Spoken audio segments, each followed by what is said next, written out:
रामायण मेला भवन में चले उत्तर प्रदेश कांग्रेस सेवा दल के प्रदेश स्तरीय प्रशिक्षण शिविर के चौथे दिन की शुरुआत वंदे मातरम से हुई। इसके बाद शारीरिक व्यायाम व पीटी परेड का प्रशिक्षण दिया गया। उसके बाद प्रदेश अध्यक्ष जी द्वारा रामधुन के साथ सरकार कामतानाथ जी की परिक्रमा की गई।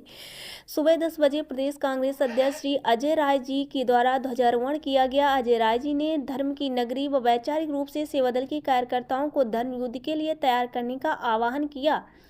धर्म और जात के नाम पर बांटने वाली सरकार के खिलाफ आज़ादी के आंदोलन की तरह लगातार लड़ाई लड़ने का आह्वान किया। प्रथम सत्र में अखिल भारतीय कांग्रेस सेवा दल प्रभारी श्री अरविंद पाल जी ने कांग्रेस सेवा दल की स्थापना से लेकर आज़ादी की लड़ाई में सेवा दल का योगदान और वर्तमान परिदृश्य में सेवा दल की भूमिका की विस्तृत चर्चा की। उन्होंने माफी मांगने वाले स्वयंभू वीर और कांग्रेस के शहीदों की बात के साथ वंदे मातरम से लेकर ध्वजवंदन बौद्धिक प्रशिक्षण के माध्यम से सेवा दल के विचारक तैयार करने पर जोर दिया। मुख्य अतिथि सांसद उज्जवल रमण सिंह ने चित्रकूट की पावन धरती पर व्यवस्था परिवर्तन का बिगुल फूंकने का आह्वान किया। उन्होंने कहा है कि जहां राहुल गांधी जातिगत जनगणना के माध्यम से शोषित व वंचित लोगों का उनका हक दिलाना चाहते, वहीं वर्तमान सरकार सारी दौलत पर 10% लोगों का कब्जा दे रही है। उन्होंने कहा कि सरकार माफी मांगने वाले और अंग्रेजों की अनुयायी, जबकि कांग्रेस गांधी और नेहरू की अनुयायी गरीबों की हैसियत घटी के अमीरों की बड़े संघर्ष और बलिदानों के बाद ये आज़ादी मिली है। प्रशिक्षण शिविर के माध्यम से बुनियादी सवालों पर कैसे लड़ाई लड़नी है, बड़ा सवाल सामने आया।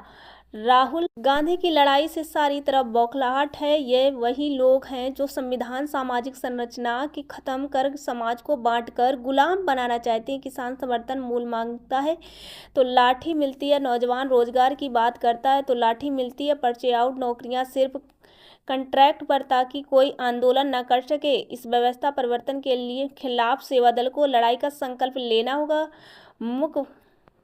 मुख्य वक्ता प्रोफेसर आर.पी. द्विवेदी जी ने कहा है कि धर्म के नाम पर बांटने वालों से कहा है कि धर्म में सिर्फ भव्यता नहीं, श्रद्धा का महत्व होता है। भाजपा वाले सोने की लंका की तरह विकास का मॉडल दिखाकर रावण राज बना रही है। योगी सरकार में शराब की दुकानों में 36% की वृद्धि हुई है। कार्यक्रम का संचालन करते हुए उत्तर प्रदेश कांग्रेस सेवा दल के प्रदेश अध्यक्ष डॉक्टर प्रमोद पांडे ने नागपुर जेल के आंदोलन की तरह अब भी आंदोलन और जेल जाने के लिए तैयार रहने का आह्वान किया। चित्रकूट के कांग्रेस जिला अध्यक्ष कुशल सिंह पटेल और बांदा के जिला अध्यक्ष प्रद्युम्न कुमार दुबे ने सभी अतिथियों का स्वागत किया।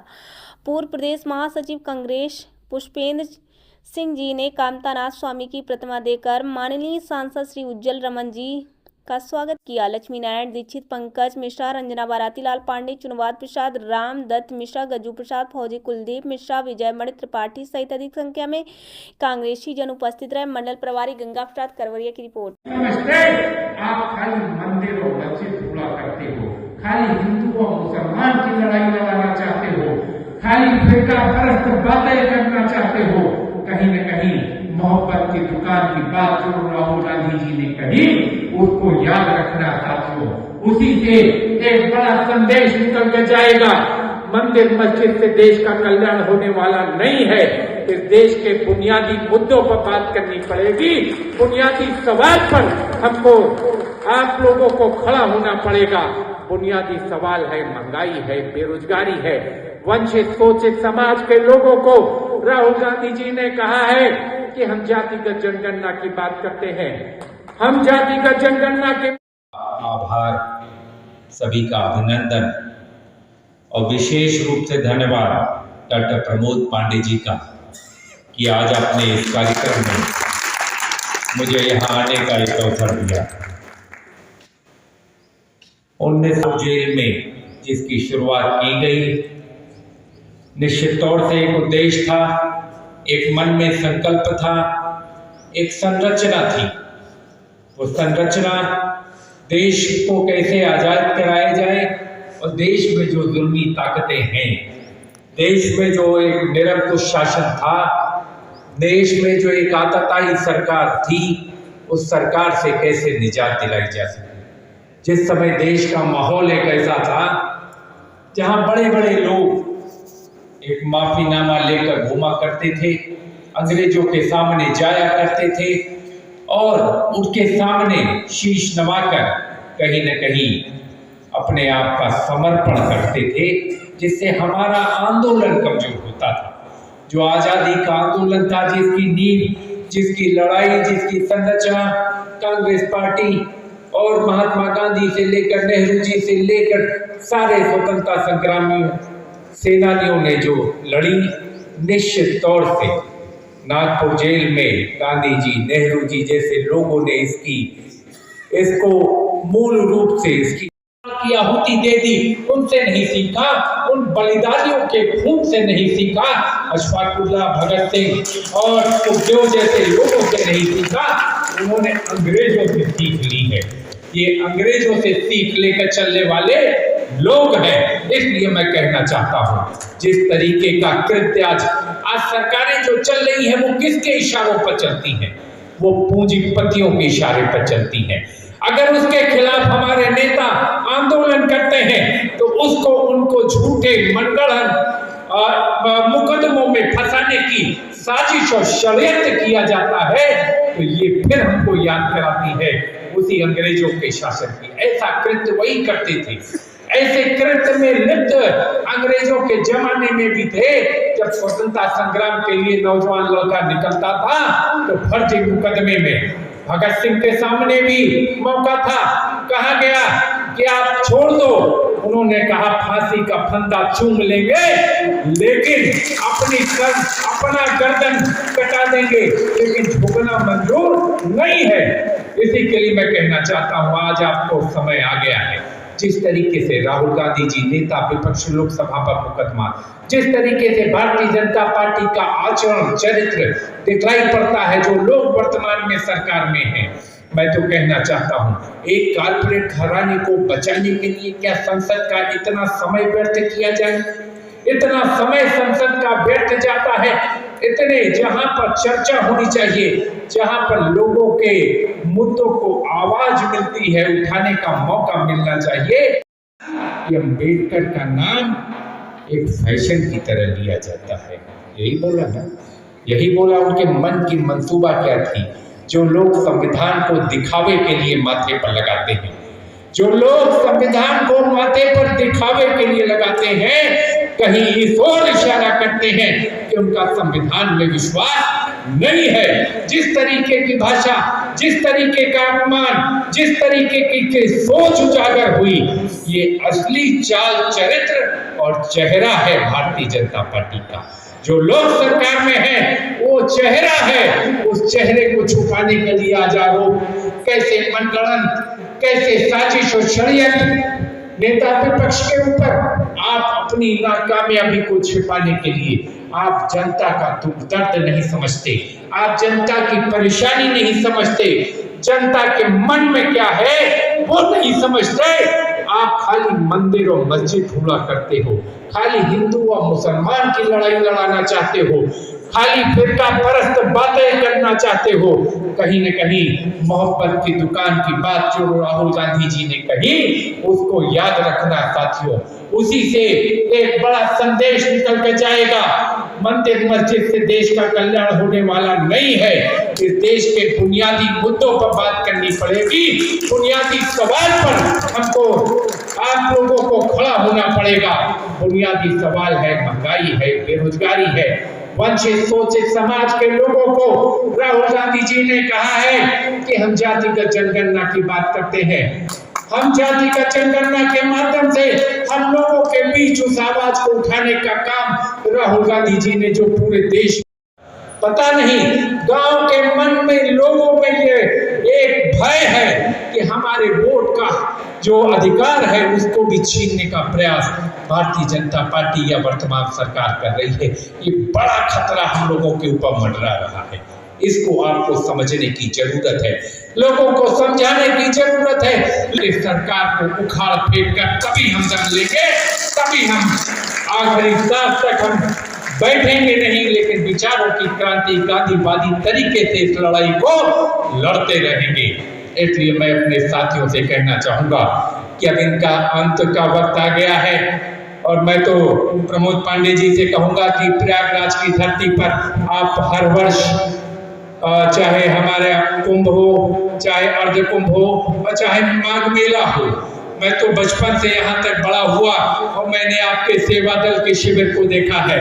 आपका शिविर लगता रहेगा, लेकिन प्रयागराज में भी प्रशिक्षण शिविर आयोजित करिए और बड़े पैमाने पर। तो क्यों ऐसी भूमि है, चित्रकूट प्रयागराज ऐसी भूमि है जहां से निकलकर संदेश पूरे देश में जाता है। अगर आजादी का आंदोलन प्रयागराज की भूमि से लड़ा गया, उसकी परिणति देखिए, उसकी परिणति हिंदुस्तान आजाद हुआ। निश्चित तौर से चित्रकूट और प्रयागराज से निकली हुई आवाज देश में बदलाव लाने का काम करेगी। और आप लोगों से कहूंगा, हमको संकल्प के प्रति अडिग रहना है, अपने संकल्प के प्रति अडिग रहना है कि जब तक इस सरकार को हम उखाड़ नहीं फेंकेंगे। हम कहते हैं आप 4 आदमियों के बीच बैठिए, तब भी चर्चा है। 5 आदमी, कोई जरूरी नहीं 100-200, और उस व्यक्ति का नाम गौतम अडानी है, और उसका नाम अगर ले लिया आपने तो उससे बड़ा पाप कोई नहीं। कांग्रेस पार्टी उसकी लड़ाई अगर लड़ती है तो उसको दबाने का प्रयास पूरी की पूरी सरकारी मशीनरी करती है। तो बता दीजिए, आप लोगों को समझना पड़ेगा, एक आदमी को ताकतवर बनाने के लिए ये सरकार, सारे संसाधनों पर उसका कब्जा कराने के लिए एक सरकार क्या क्या प्रयत्न कर रही है, क्या क्या जतन कर रही है, इसको आपको समझना होगा। इसको आपको समझना भी होगा और लोगों को समझाना भी होगा। जब तक आप लोगों को समझाएंगे नहीं, जब तक लोगों को वैचारिक रूप से तैयार नहीं करेंगे, तब तक लोगों में बदलाव धीरे धीरे आ रहा है। सेवा दल के साथी हैं, आज के बाद आप अपने गांव में, चट्टी पर, चौराहे पर, हर जगह इस बात की चर्चा के बदलाव का समय आ गया। नहीं तो इस देश में न किसानी बचेगी, न किसान बचेगा, न नौजवान की जवानी बचेगी। ये तो सरकारी नौकरियां धीरे धीरे खत्म कर दे रहे हैं, सरकारी कंपनियों का निजीकरण कर दे रहे हैं। आप बतला दीजिए, मैंने इलाहाबाद में एक दिन प्रयागराज में पूछा हमारे ट्रेड यूनियन के बड़े पुराने साथियों से कि भाई आप लोगों का धरना प्रदर्शन आंदोलन नहीं हो रहा? कहे साहब, अब कॉन्ट्रैक्ट के माध्यम से नौकरी रखी जाती है। जो व्यक्ति कॉन्ट्रैक्ट के माध्यम से सरकारी व्यवस्था में आता है वो अपनी नौकरी बचाए कि आंदोलन करे। उस आंदोलन, ये हमारी भूमि है, ये हमारे नाम है, ये हमारी कामतगिरी है, ये हमारे कामतानाथ है। कामतगिरी, भगवान कामतानाथ की जय हो। और इसी के साथ आप सभी लोगों का बहुत बहुत धन्यवाद, बहुत बहुत आभार कि आपने इतने शांतिपूर्वक इस कार्यक्रम को सुना। धन्यवाद।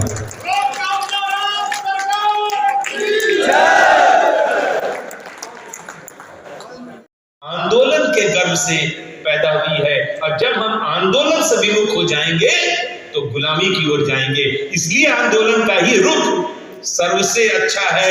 आंदोलन रत रहेंगे तभी विजय मिलेगी, तभी समाज का भला होगा।